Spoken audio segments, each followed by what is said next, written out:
Could the Dallas Cowboys pick a running back in round one not named Bijan Robinson? All that and more in this episode of the Locked On Cowboys podcast. You are Locked On Cowboys, your Locked daily Dallas Cowboys podcast. Part of the Locked On Podcast Locked Network, your On. team every day. On. Locked on. Cowboys. Locked on. Cowboys. Welcome back to the Locked On Cowboys podcast, part of the Locked On Podcast Network, your team every day. We'd like to thank you for making us your first listen of the day. I am your host, Marcus Mosher. You can follow me on Twitter at Marcus_Mosher.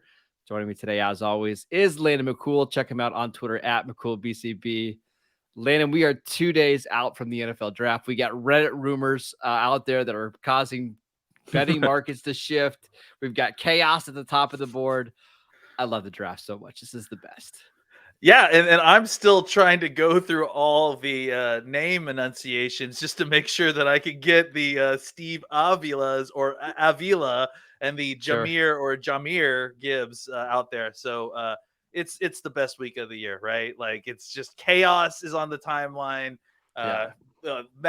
madness, propaganda. People angling different things, people trying to convince you not to draft the guys they want because he has a weird looking toenail on his left foot or something. I love this. And I can't wait. It's the gas mask pictures. It's all happens this week. Yeah, this is the best week of the year. Yeah, we got it all. All right, we're going to get to some of your Twitter questions the last time before the draft. And let's jump right into it. We've got some good ones. Couple about Jahmyr Gibbs. Jahmyr Gibbs from Alabama. First one from Zach. He says, how realistic does Dallas as the favorite for Jahmyr Gibbs feel? And could you see that as a potential pick for the Cowboys in round one? I should mention on some sports books right now, the favorite destination for Gibbs are the Dallas Cowboys. I just find that fascinating. I tend to think that that's more of a function of where they value the player and where the Cowboys are picking, and they happen to have a running back. 100% agree, right? It's like we think he's going to go between 25 and 35. The Cowboys have a need at running back. Dallas is there. This feels like the classic. I'm a national media guy, and it's not that, but it feels like it. I'm a national media guy doing a mock draft.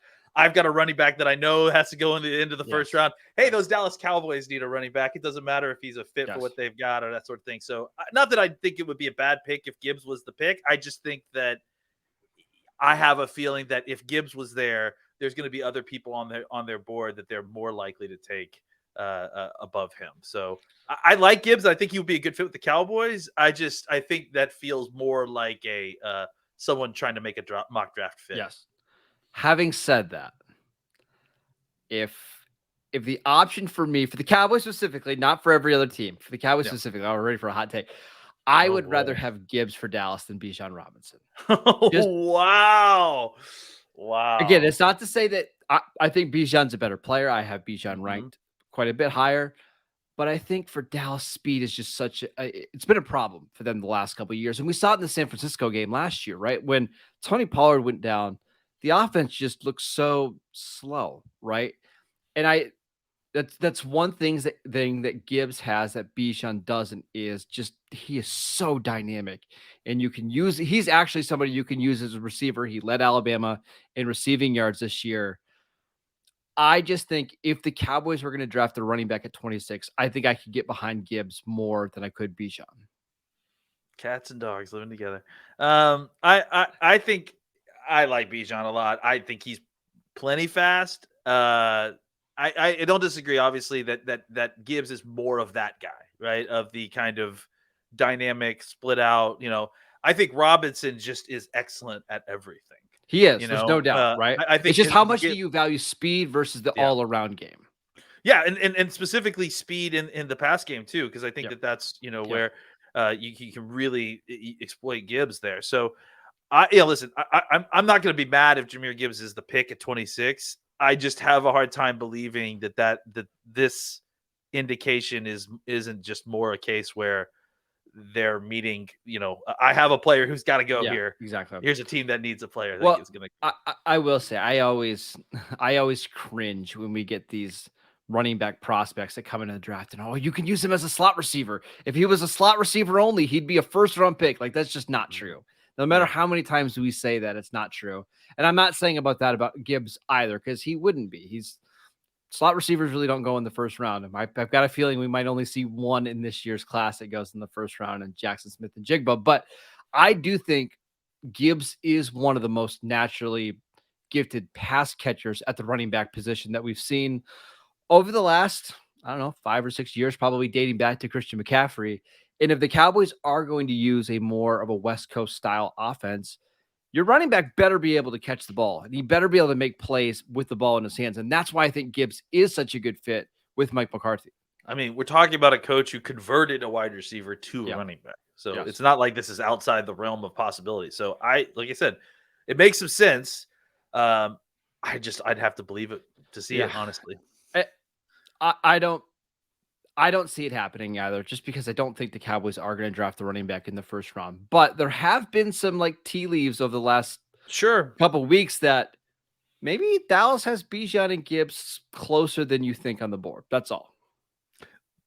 I think that's certainly possible. I think we are kind of under the impression that Bijan is generally considered the top prospect. Yeah, and he is in this class. Yeah, we think because Dallas is in Texas and he's closer, that somehow the Cowboys have more of an association with Bijan than other teams, which doesn't really make sense.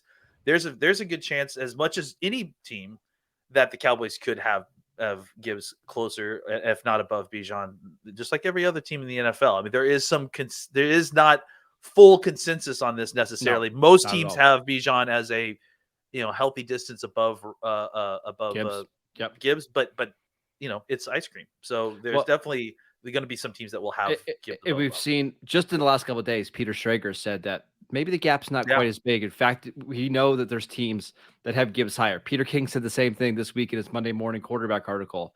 Albert Breer said the same yesterday. So we're starting to hear at least some rumors that, hey, Bijan's number one, but maybe Gibbs, depending on the offense, might be a better fit. Let's get to some more questions, because I want to try to get through as many as we can before the end of the show. We'll get to more next. This episode is brought to you by FanDuel. Grand slams, no hitters, and double plays are back, and there's no better place to get in on the action than FanDuel, America's #1 sportsbook. That's because right now, new customers can step up to the plate with a no-sweat first bet up to $1,000. Just go to FanDuel.com/lockedon so you can sign up, place your first bet, and get up to $1,000 back in bonus bets if you don't win. Don't miss your chance to get a no-sweat first bet up to $1,000 when you join FanDuel today. Just go to FanDuel.com/lockedon to sign up. FanDuel, the official partner of Major League Baseball. All right, we want to make sure you guys go check out the Locked On NFL mock draft special. It's here. It's bigger than ever. Follow along all 32 teams' first picks at a 6-episode ultimate mock draft experience. Only Locked On can deliver. All episodes are available now on Locked On NFL Draft on YouTube or wherever you listen to your podcast. Go check that out. Landon made a really fun and interesting pick for the Cowboys in round 1. That one was a lot of fun to follow. Real quick, those are really fun because you got all the experts picking for their teams. Those are some of the best mock drafts you get. So you guys definitely check that out. Yes. All right, let's get to the next question from Luke. He wants to know, we keep talking about the Cowboys' need at tight end, but I thought Jake Ferguson showed some potential during his rookie season. Why do you guys think it's so important for the Cowboys to add a tight end 1 this offseason?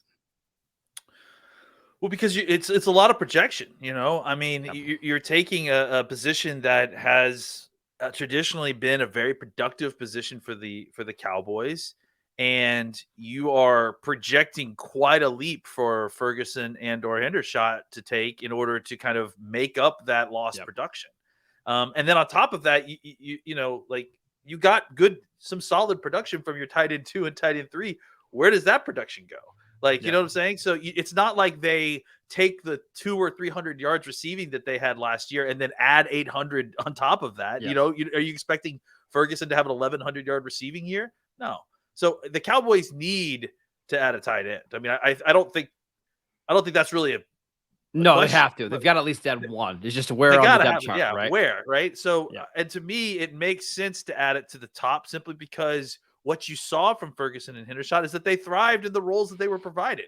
If they want to take the next step, fantastic. Draft a guy, and then if Ferguson's better than that guy, then great, play him. But I just think that there's a lot of assumption going on that no matter what happens, the Cowboys are going to get 750 yards receiving and 7 touchdowns out of their tight end.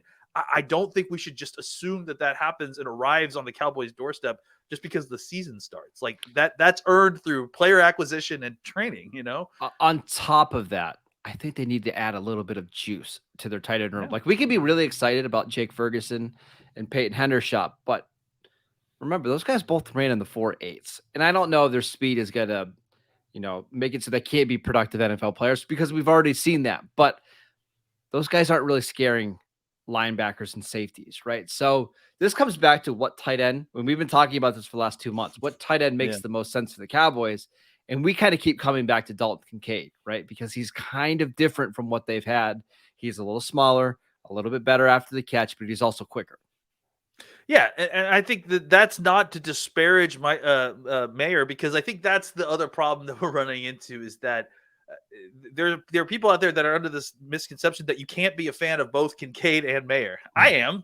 Yeah, I like both of these guys. I've got both of them as top 12 players in this class. Yeah. So I think yes, in the sense that you're looking for dynamism on the team, you're looking for that as just pass catchers in general. And I think that there's an argument to be made that Dalton Kincaid may be a guy that can provide that in a way that almost no one else, tight end or wide receiver, can. But that doesn't to say that Mayer wouldn't be a powerful and useful, incredibly useful receiving option if he was the pick as well. All right, let's get to another question. This one from Ben. Yeah. He wants to know, what prospect that is projected to go around pick 26 do you just not see it with and has some bust potential? Oh, man. There's several. I mean, and some of them are above the Cowboys, and I'm afraid that they'll end up falling to us, and then that'll be the pick. Listen, and these guys are above. The guy I'm about to mention is above. And I've said this before, I can't do these power defensive ends. Like, I should not be allowed to watch these guys anymore, because I can't trust myself on them. Yeah. I don't see it with Lucas Van Ness. I don't see it with Tyree Wilson. I just struggle with these guys, especially at the top. I like them a little bit lower in the draft when they don't have that kind of elite athleticism, because it doesn't get my excitement up, and I know exactly what they are. But those two guys, like any of those kind of power defensive ends that are going in the first round, unless you've got a lot of explosion and a lot of bend to your game, I don't know where I feel comfortable drafting these guys. And I have a hard time parsing the top end guys. I'd rather draft them later on, honestly. Yep. I think that's a good one. Lucas Van Ness is hard for me, because it's like, do you play him as a 275-pound edge guy, or do you try to stick him inside where he's going to be severely underweight? And he didn't even play rundowns at Iowa. Like, they didn't play him on rundowns because of that same issue. So where do you play him? I get it. And that's the problem for me, right? Is that's why I would like to draft that guy down the wind, because I don't want to invest a heavy pick on this guy and then be forced to try to put a square peg into a round hole, over and over, try to find a spot for a guy that isn't fitting, and have the pressure of the first round pick behind all that. It's just, I don't want that. The guy for me is Jalen Hyatt, the wide receiver from Tennessee, just because I have such a hard time translating that offense. Like, he played in the slot at Tennessee with super wide splits, and for the most part was going up against like safeties and third and fourth cornerbacks. And he was allowed just free releases off the line of scrimmage to run these super deep routes. Like, I don't see him being a slot receiver in the NFL. So now, is he going to be an outside receiver that has to deal with press? He just worries me a lot. I understand that. I can see it with Jalen Hyatt, simply because, and everything you said is 100% correct. The combination of his speed and his catch radius, and it's got to be both. Like, it cannot be one or the other. The fact that he has both of those, to me, puts him in the second round solid for me. Yes. Like, I could figure, this is not a guy who just learned how to play wide receiver. He was playing wide receiver in high school, so he has experience in running routes. We just didn't see a ton of it in Tennessee. So I'll bet that I can get this guy to run a 9 route. I'll bet that I can teach this guy to run a stop route. And if he could run a 9 and a stop, that's enough of something for me to get him on the field and have him make an impact right away next year. I think my other issue with him is I feel like he's a little bit more of the linear speed guy. He's not He's shifty. not shifty. Yeah, No, he's no. definitely not that kind of guy. Right. Yeah. So, is he in the Mike Wallace mold of deep threats? Because I kind of think that's probably the style of game that he's going to have. And I just don't know, for the Cowboys, if the Cowboys were to take him at 26, I just don't know how valuable that guy is. And I know I'm speaking out of both sides of my mouth because I just got done talking about how they need to add more speed to the offense. But it's just it feels like he's going to be very limited in what he can do. I think he's a slightly less limited, more limited version of Deshaun Jackson in his game. Because I don't think that Jackson necessarily had that element. Now, Jackson's a much better route runner. I'm not implying that. But as far as how I think you could use him eventually, I think especially the end of the career, Deshaun Jackson, where he's essentially just rearranging how you're playing your defense because you don't want him to run past you. That's where I think he can have some value for your team. Yeah, it's a projection. Look, I'm certainly, you know what I'm saying? I just feel like those two skill sets are enough, more so than almost any other wide receiver, that at least I could do something with you. Yes. The first year. I agree. I feel like there is a floor there with Jalen Hyatt. If he doesn't pan out, he's still going to give you he's better than this, but the Philip Dorsett and that kind of role where, hey, at least you can stretch the field and keep defenses honest. If you're drafting that guy in round 1, I want him to be so much more than just that. That makes sense to me. That's why I put him in round 2, because I think it's not quite enough for me to be like, I'll take him at 26 and feel comfortable about it. It will feel like a reach if he goes there, and I'm not going to be unexcited, but let's see how it goes. Exactly. Let's get to some more questions next. This episode is brought to you by BetterHelp. Getting to know yourself can be a lifelong process, especially because we are always growing and changing. Therapy is about deepening your self-awareness and understanding, because sometimes we don't know what we want or why we react the way that we do or why we say the things that we say until we talk through things with people. BetterHelp connects you with a licensed therapist who can take you on that journey of self-discovery from wherever you are. If you're thinking of starting therapy, give BetterHelp a try. It's done entirely online. It's designed to be convenient. It's flexible. It can be suited to your schedule. All you have to do is fill out a brief questionnaire to get matched with a licensed therapist, and you can switch therapists anytime for any reason for no additional charge. Discover your potential with BetterHelp. Visit BetterHelp.com/lockedon today to get 10% off your first month. That is BetterHelp, HELP.com/lockedon. All right, Landon, let's get to another question. This is a really good one. So yesterday, we did our best case scenario mock for the Cowboys. Yeah. Clayton wants to know, what about a floor draft for the Cowboys in the first couple of rounds? What's the probably minimum that we could expect from them coming out of day 2 of the draft? Well, I guess the name that kind of keeps floating around that I keep hearing as a guy that I wouldn't be thrilled at 26, but I'll resign to it, is Drew Sanders. I think he's a name that we just keep hearing. We just keep hearing his name, and there's smoke there, and there's other kind of things in the wind about that. And I evaluated him as a first-round linebacker because I do think that he has pass rush ability, not just blitzing ability. This guy is a former pass rusher. Mm-hmm. I think he has an elite level of athleticism. This is a guy who has been dominating whatever level of competition he's been playing since high school. Son of a coach, former top kind of recruit in the country.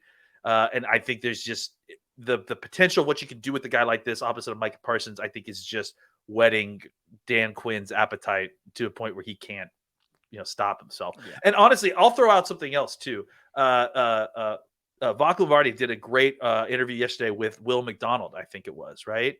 And if you guys don't follow Vach on YouTube, make sure you definitely go check him out. But he talked about how apparently they were also talking about moving Will McDonald around a little bit, not just as a defensive end. So I think that they're on the hunt for that kind of mobile, another kind of Robin to play to Parsons Batman. Of those two, who would you rather have for Dallas?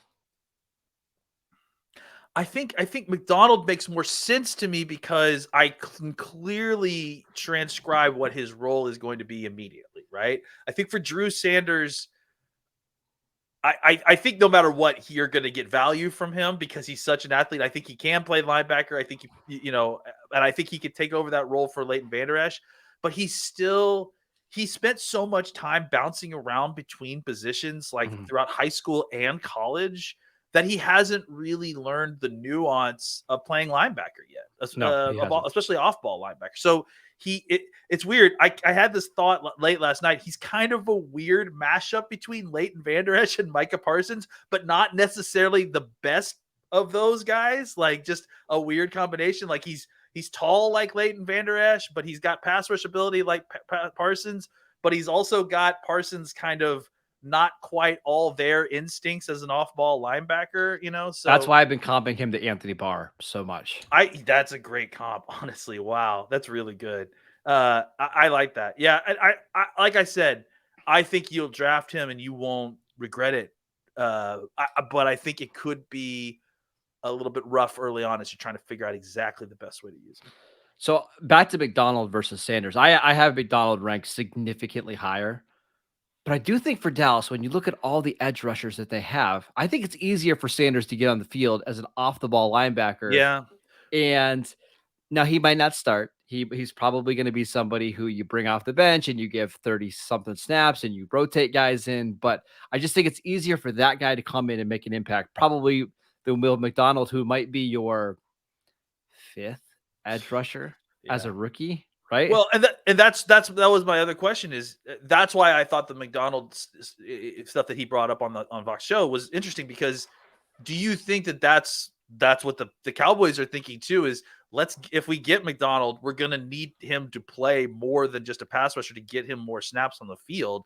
Maybe that's why there's interest in having him play some snaps at Sam or something like that. I mean, just the problem is how much do you use a Sam linebacker in today's NFL, right? I mean, it's fun to talk about pre-draft, but then you get into the games, it's like, kind of want Donovan Wilson to be my extra safety or extra guy in the box, or J-Ron Curse or whatever. Curse, yeah, so, exactly. But back to a floor draft, you mentioned Drew Sanders. We'll mention Steve Avila. I still think he is one of the safest picks the Cowboys could make at 26. And I could see them being like, you know what? It's an offensive lineman who has a bunch of snaps. Let's draft him in round 1. And let's just see how the board falls to us in rounds 2 and 3. We get somebody that we know, plug and play starter right away. Yeah. I mean, I love Avila at 26. What about Avila at 26? Avila is just as good, right? I'll take either one. It's funny because I'm sitting here thinking about my own big board, and I'm realizing that I probably would take Steve Avila over Drew Sanders. And that, what does that say about my horizontal board? But I think as far as I listen, if they took Avila at 26, I would think it was a reach, but I would like it. I would be absolutely fine with it, and I would just be okay, because I'll be like, you took a safe pick there. You're not, I would rather have the double than, strike out swinging for a home run. Especially at that point of the draft. Again, it feels like a slight reach that you might be able to get him 20 spots later. And I'm sure at that point, the Cowboys would be calling to move out of that spot. Yeah. But if we jump on here on Thursday night, I don't think either of us are going to be killing that pick at all. Last question here from Cameron. Have you guys discussed any of the points made in yesterday's pre-draft interview? Wouldn't mind seeing some of your thoughts. Here's what I would say, just really quickly. I went back and looked at the notes from last year's pre-draft press conference and the notes from the previous one, and there's nothing. Just don't listen to these. Here's the thing. The post-draft interview, that's important. That's where you get your nuggets, right? That's where you're actually getting information. Pre-draft, listen, for all the people that we talk about, like Jerry's just a showman, like don't listen to Jerry. Then suddenly the pre-draft press conference comes and everybody's listening to every single word that Jerry says. Jerry's a showman. Jerry understands the Cowboys are picking 26. That's not sexy. How do you make it sexy? Jerry's wheeling and dealing. We're going to trade up. We're going to get a running back. It's going to be fun. This is all part of getting the clicks and the likes. let's just, keep a calm mind. They use the same, like you said, they use the same techniques every single It was funny. I year. went and looked at I think it's Jory Epstein from USA Today. She wrote an article last year, the 5 biggest takeaways, and it was Cowboys not opposed to trading up if the right players available or down if they get stuck. Cowboys may do one of the 3 options available to them. It was also last year. Hey, they have 16 first-round graded players on their board. This year, we have somewhere between 15 and 17 first-round graded players on our. It's the same next year. thing, next year it'll be 16 again, and then the year after that it'll be between 15 and 17. Yeah, I mean, they say the same things and they repackage the words. It's just to get excitement going. Look, if you're listening to this podcast, you don't need any more excitement about the draft. Yeah. Like, you're already plenty excited about the draft. So I just wouldn't worry about the details there. They're very vague, and honestly, it's all just to get the more casual fans excited about the NFL draft. All right, that is it for today's show. Thank you guys for tuning in, and thank you for making Locked On Cowboys your first listen every day. Every dayers. Tomorrow on the show, Landon and I are going to talk about our big boards and some of the guys that we have ranked and where we have certain Cowboys targets graded and all that fun stuff. So make sure you guys tune in for that show tomorrow. We're just 2 days away from the NFL draft. Wow. It is almost here. Go check out our show on YouTube. If you haven't checked it out yet, Locked On Cowboys over there. Follow Landon on Twitter at McCoolBCB. I'm at Marcus_Mosher. And we'll see you guys next time.